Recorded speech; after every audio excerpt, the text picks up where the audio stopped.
Morning, folks. I'll tell a little story about this farmer road that I'm sitting in at the moment.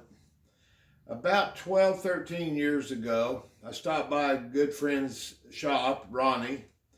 Ronnie always had retired and sold a very successful company and started building hot rods.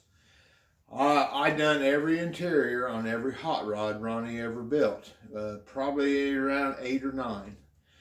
And I always enjoy stopping by his shop Friday afternoons. I'd take the afternoon, go visit Ron, and I'd catch up on his projects and whatnot. Well, one day I'm there, and he's relating to me that he just had his 50th year high school reunion.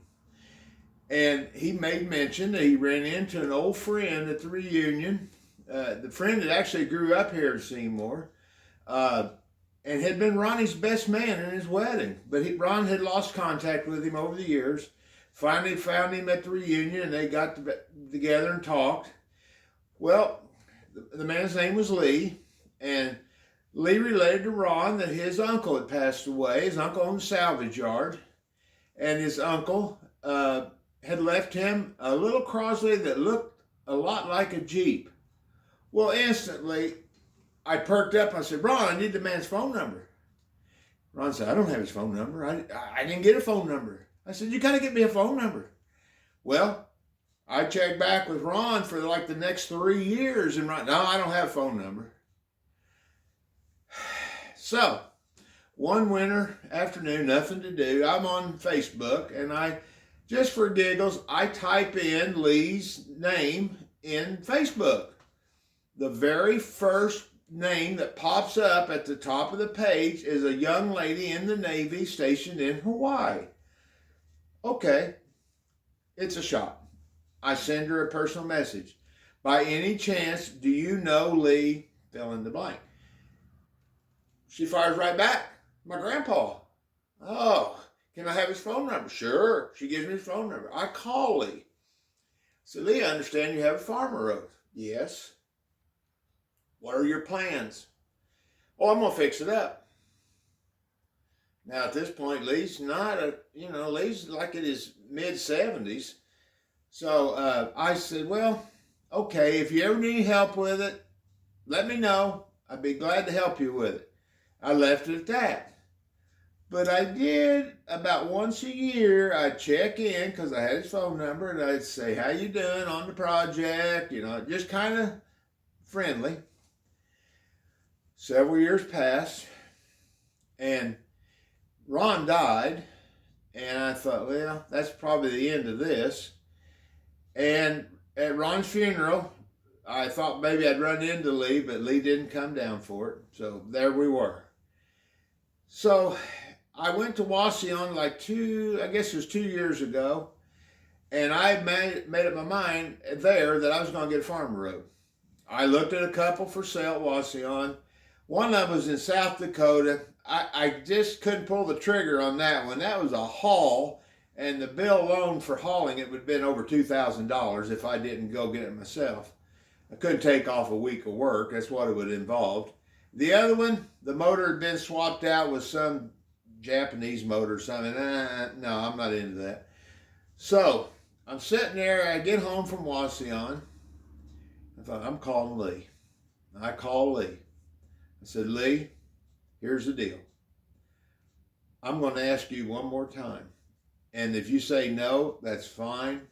But you will never hear from me again. I won't bother you anymore. He said, well, I've got some health issues. I'll consider it. Will you give me to the end of the summer to consider it? And I said, sure, obviously. I was in the middle of the pre-war project anyway. I get a call from Lee the next evening. Why don't you come up and look at it? Okay, I'll be there Friday morning. Friday, I hook the trailer up. I get Jackson, we get in the truck, and we head to Indianapolis. Lee's place was on the back side of the Indianapolis Motor Speedway. I could throw a rock and bounce it off the wall over there from his house. I pull up, he's standing in the driveway, and as I walked up, he said, you're being kind of optimistic with that trailer, aren't you? And I said, Lee, here's the deal. I came here to buy it. If we don't get together on price, I'm leaving. You'll never hear from me again. Okay. So we go in the garage and we're looking around. I walk around and around and around the thing. A lot of things became evident. There was no rot on this body, none. The body had been banged up, but there was no rot.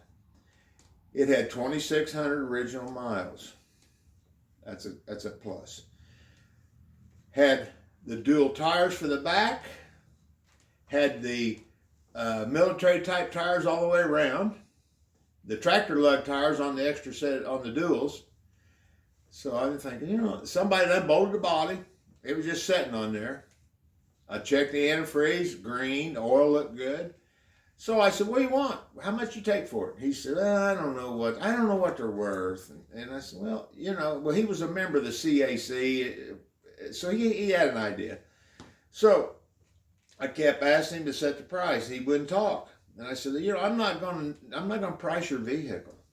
And we went around and around and around on this. Well, finally, he was on one side of this and I was on the other, and I went, and he said, how many zeros on that? And I said, 3. He said, okay. I said, Jackson, go out to the truck, get the man $4,000.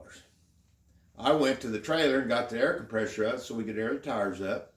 Jackson comes back with the money in his hand. He comes in close. He said, hey, Grandpa, you could have got that for 3. I said, son, what you don't understand is I was willing to pay 8. And he said, oh, well, okay then. So we pushed the thing out. We got it in the trailer. There's a thumbnail on this video shows what it looked like the day we loaded it up. But this has been a wonderful project. The backstory on it is Lee's uncle owned a salvage yard up in Kokomo. This plane was used as a small airport up there. They pulled planes out to the tarmac with it. Hence the low miles, but the body banged up because low-paid employees, they don't really care. It had been painted blue for reasons I don't understand. Might have been the airport color or something, who knows. But the green original paint and the sticker was still under it when I got the paint off, the blue paint off. The engine was extremely good. I mean, I did all the checks on it. I had it out. We plastic gauged all the bearings. Compression was fantastic. That's all I did. I put it back together, rebuilt the oil pump. I did put I set on the tire where the body was off, putting the points and condenser in that distributor. It took me like 2 hours with these fingers. And I thought, there's the end of that. So I picked up a Pertronics unit at the show and put it in there. Wonderful, just wonderful. Do it. Don't wait, just do it. But the thing runs great. I've had a lot of fun driving it around town and everything. It's just one of those things that you hoped you would always find, but you kind of knew you never would. And so, I told my wife the other day, I said, something happens to me, do not get rid of the Farmer Road.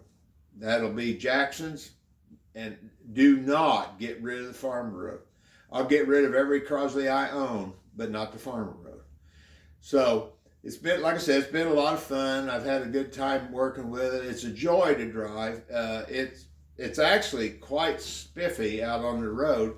It'll get up to 50 miles an hour pretty quick, which on a short wheelbase narrow vehicle is not a whole lot of fun. But we have a new bypass right here behind the house. The truck just went by, you might have heard it. It's smooth as glass. It's 4 miles long. I can get on it and go and just have a great time. Traffic's not all that high on it, so it's a good place for me to take it out and stretch it. I guess the final part of this is to tell you, don't ever give up. If you find a Crosley somewhere and you, at first chance you say, you want to sell it, and they say no, just bide your time.